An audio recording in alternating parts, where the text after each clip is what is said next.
राउरकेलार sector 5 स्थित कवि सम्राट पालीठारे दीर्घ 11 वर्ष धरी माँ तारिणी उत्सव पालन हो आसुवा बेले ए वर्ष बहु आडंबर में वार्षिक उत्सव पालन करागला। पूजारे कर्ता भाव दिलीप कुमार सामल और पत्नी स्वर्णलता सामल पूजा करुवा बेले सहयोग करते निराकार राय और पत्नी तुलसी राय, सुमित नंद और पत्नी तिलोत्तमा साहू तथा रानी राय पूजा अर्चन बहु सहयोग करते। माँ मंगला को पूजक भाव श्री घनश्याम पंडा और सौम्यरंजन पंडा पूजा अर्चना करते। स्थानीय बहु भक्तगण प्रसाद सेवन माँ आनंद करते। मांगल्ये शिवे सर्वार्थसाधिके शरण्ये त्र्यंबके गौरी नारायणी नमस्तुते।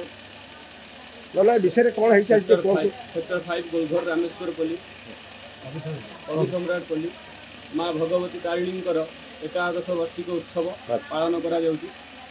तो केते वर्ष हला कोलेनी एमती 11 वर्ष हो गलानी। अच्छा तो सकाळे कलश यात्रा हेतला मांकर उपचार पूजा हला। अच्छा तापरे एबे तो सहस्राहुति चली मांकर।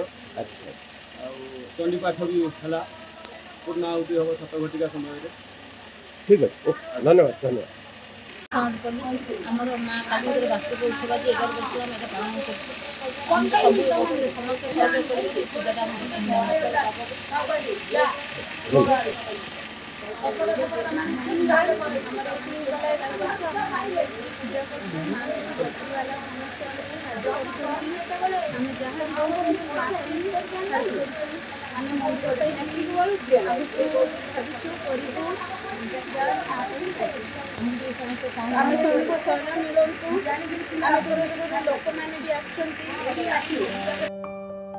राउरकेला डॉक्टर प्रमोद कुमार जगदेव रिपोर्ट साई सत्य न्यूज।